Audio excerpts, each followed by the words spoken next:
گرامی سیرت پیغمبر اسلام یہ ہے کہ اپنے اہل بیت کا مسلسل تعارف کرواتے رہیں، نہ صرف تعارف کروائیں بلکہ محبت کا اظہار کرتے رہیں۔ عزیزان گرامی، آج میں کچھ بی بی سے متعلق فضائل کو پیش کرنا چاہتا ہوں، اور بی بی ہی سے متعلق پیغمبر کی طرف اقوال کو پیش کروں گا، اور پیغمبر ہی کے جملوں سے بی بی کے مصائب کی طرف اشارہ کروں گا۔ عزیزان گرامی، جناب ختم مرتبت نے فرمایا اور بی بی کا ہاتھ پکڑ کے تعارف کروایا، اور ساری صحابیات بیٹھی ہوئی ہیں، ساری مسورات بیٹھی ہوئی ہیں، پیغمبر نے بازو پکڑا اپنی بیٹی کا، ہاتھ پکڑنے کے بعد تعارف کروایا، ہاذہ فاطمہ، یہ میری بیٹی فاطمہ ہے، جو جانتا ہے وہ جانتا ہے، جو نہیں جانتا وہ آج پہچان لے، یہ فاطمہ ہے۔ میں نے بہت سوچا کہ پیغمبر نے ہاتھ پکڑ ہی کے تعارف کیوں کروایا، تو میرے ذہن میں غدیر کا میدان آیا، جہاں پیغمبر نے کسی اور کا ہاتھ پکڑ کے کہا تھا کہ من کنت مولا فہذا علی مولا، وہاں ایک مرد کی ولایت کا اعلان کیا تھا، یہاں پہ آج ان بی بی کی ولایت کا اعلان کر رہے ہیں۔ عزیزان گرامی، ٹھیک ہے بی بی نبی اور امام نہیں ہے، لیکن بی بی کے پاس وہ ولایت ہے، بی بی ولیۃ اللہ ہے، بی بی کے پاس ولایت ہے۔ توجہ ہے نا اس بات کی؟ مجھے وضاحت کی ضرورت تو نہیں ہے، وضاحت کی ضرورت تو نہیں ہے عزیزان گرامی، میں آگے بڑھ جاؤں گا، اگر وضاحت کی ضرورت ہوگی تو وضاحت کروں گا کہ بی بی کے پاس ولایت ہے۔ عزیزان گرامی، بی بی کے پاس ولایت ہے، اب ولایت ہے، اس بی بی ولایت کی ملکہ ہیں۔ عزیزان گرامی، اب جناب سیدہ سے متعلق پیغمبر نے تعارف کروایا اور جملہ کہا کہ فاطمہ بضعۃ منی، فاطمہ میرا حصہ ہے، فاطمہ میرا ٹکڑا ہے، من آذاہا فقد آذانی، جس نے ان کو اذیت دی اس نے مجھے اذیت دی، ومن آذانی فقد آذى اللہ، جس نے مجھے اذیت دی اس نے خدا کو اذیت دی،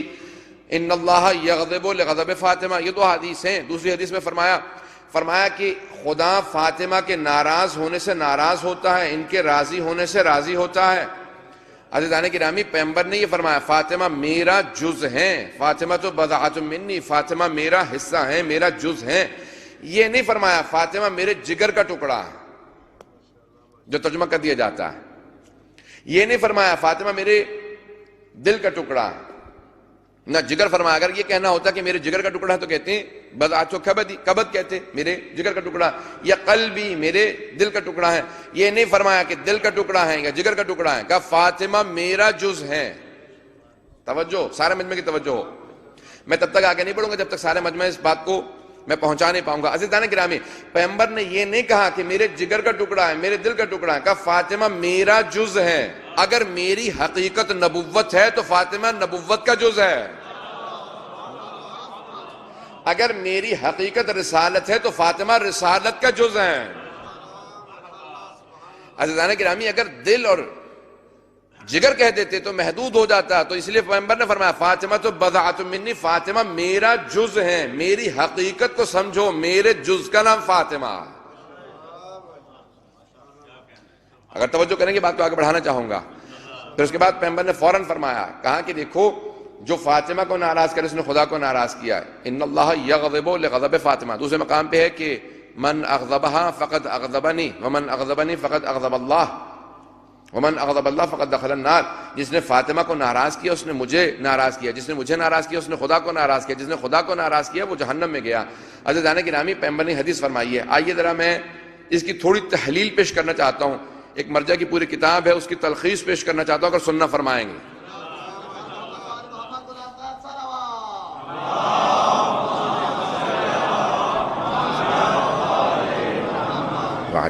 عزیزان گرامی، آخری مجلس ہے کہ تھوڑا سا وقت زیادہ لوں گا، توجہ کیجیے گا، اسے کوشش کروں گا وقت میں تمام کروں۔ اسے ایک جملے پہ اگر غور کر لیں، اسے ایک حدیث کے مفہوم پہ غور کر لیں، پیغمبر کیا فرما رہے ہیں۔ عزیزان گرامی، سب سے بڑے جو دو اہل سنت کے عالم مانے جاتے ہیں، ایک فخر الدین رازی ہیں، صاحب تفسیر کبیر، 30 جلدوں پہ تفسیر لکھی ہے، ان کو کہا جاتا ہے امام المشککین۔ تمام یعنی تشکیک جتنے بھی انہوں نے شبہات ایجاد کی ہیں ان کے سب کے امام، شک کے ڈالنے والوں کے امام، سب سے زیادہ شبہات تفسیر کے اندر انہوں نے پیش کی ہیں۔ اور دوسرے امام شمس الدین الذہبی، شمس الدین الذہبی کو کہا جاتا ہے رأس المنتقدین، تنقید کرنے والوں کے سردار۔ اب تفصیل نہیں جا سکتا ہوں اس کے اندر، سب بات پہنچ گئی ہوگی سب کے لیے، میرے امید ہے انشاءاللہ بات پہنچ گئی ہوگی سب کے لیے۔ تو عزیزان گرامی، رأس المنتقدین شمس الدین الذہبی اور امام المشککین فخر الدین رازی، ان دونوں نے اقرار کیا ہے کہ یہ حدیث صحیح السند ہے، سب سے جو بڑے دو عالم ہیں جنہوں نے بے انتہا تنقید کی ہے اہل بیت کی شان میں نازل ہونے والی آیات کی اور احادیث کی، ان دونوں نے قبول کیا ہے کہ یہ حدیث صحیح السند ہے، اس میں کوئی شک ہی نہیں کہ پیغمبر نے فرمایا کہ اللہ سبحانہ و تعالیٰ جناب سیدہ کے غضبناک ہونے سے غضبناک ہوتا ہے۔ ان اللہ یرضی لرضاہا و یغضب لغضبہا، فاطمہ کے راضی ہونے سے اللہ راضی ہوتا ہے، ان کے غضبناک ہونے سے اللہ غضبناک ہوتا ہے۔ توجہ توجہ توجہ، میں نے کہا میں اس کی تحلیل پیش کرنا چاہتا ہوں، سارے مجمع کی توجہ ہوگی۔ عزیزان گرامی، سارے کے سارے صحابہ سب انسان کوشش یہ کرتے ہیں کہ نیک کام کریں اور اللہ ان سے راضی ہو جائے۔ ہم نیک کام کرتے ہیں کہ اللہ راضی ہو جائے، یعنی سب کوشش یہی کرتے ہیں کہ سب رضی اللہ عنہ بن جائیں، اللہ سب سے راضی ہو جائے۔ بات کو پہنچ جائیے گا عزیزان گرامی کہ سب یہ کوشش کرتے ہیں اللہ راضی ہو جائے۔ یہ ہے انسانوں کا مقام، لیکن انبیاء کا مقام بالا تر ہے۔ وہ یہ کوشش نہیں کرتے کہ اللہ ان سے راضی ہو جائے۔ اگر اللہ راضی نہیں تھا تو نبی کیوں بنایا؟ اللہ راضی ہے تبھی تو انبیاء کو انبیاء بنایا ہے۔ تو اب وہ کیا کوشش کرتے ہیں؟ وہ یہ کوشش نہیں کرتے کہ اللہ کو راضی کریں، وہ جانتے ہیں اللہ راضی ہے تبھی نبی بنا کے بھیجا ہے۔ وہ یہ چاہتے ہیں، وہ یہ کوشش کرتے ہیں کہ راضی برضا اللہ رہیں، اللہ کی رضا میں راضی رہیں۔ توجہ توجہ، انبیاء کی کوشش یہ رہتی ہے کہ اگر اللہ کوئی آزمائش دے، کوئی پریشانی دے، وہ اس میں راضی رہیں، کبھی کوئی شکوہ نہ کریں۔ اگر اللہ ان کی اولاد چھینے تو کہیں پروردگارہ اگر تو اس پہ راضی تو ہم راضی، اگر وہ محل دے تو کہیں اس پہ راضی، اگر چھین لے تو اس پہ راضی، اولاد نہ دے تو اس پہ راضی، دے اور دے کے مانگ لے تو انبیاء کہیں اس پہ راضی۔ عزیزان گرامی، انبیاء کا مقام بہت بالا تر ہے۔ سارے انسان کوشش کرتے ہیں کہ اللہ کو راضی کریں، انبیاء یہ کہتے ہیں، انبیاء کی کوشش یہ ہوتی ہے کہ اللہ کی رضا میں راضی رہیں۔ اب آئیں ذرا پیغمبر کی حدیث پہ غور کریں، میں نے دونوں مفہوم پیش کر دیے ہیں، غیر معصومین کا بھی، معصومین کا بھی۔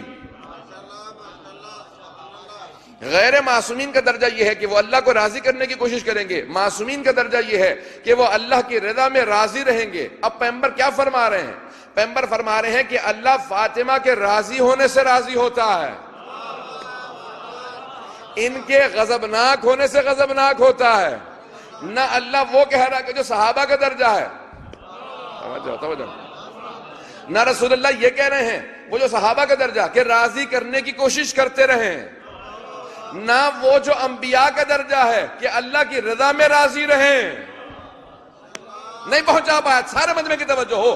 نہ یہ کہ جناب سیدہ اللہ کو راضی کرنے کی کوشش کر رہی ہیں، نہ یہ کہ وہ اللہ کی رضا میں راضی رہنے کی کوشش کر رہی ہیں، بلکہ پیغمبر فرما یہ رہے ہیں کہ اللہ فاطمہ کے راضی ہونے سے راضی ہوتا ہے۔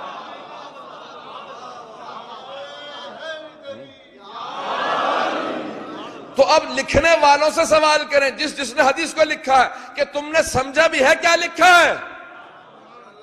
کہ اللہ سبحانہ و تعالی جناب سیدہ کے راضی ہونے سے راضی ہے، ان کے غضبناک ہونے سے غضبناک ہے۔ مفہوم کیا؟ یعنی بی بی مشیت الہی سے کبھی ایک قدم دور نہیں ہوں گی۔ اب اگر سمجھنا ہو کہ رضی اللہ عنہ کون ہے، مغضوب علیہم کون ہے، تو جناب سیدہ کو دیکھو، جس سے یہ راضی اس سے خدا راضی، جس سے یہ غضبناک اس سے خدا غضبناک۔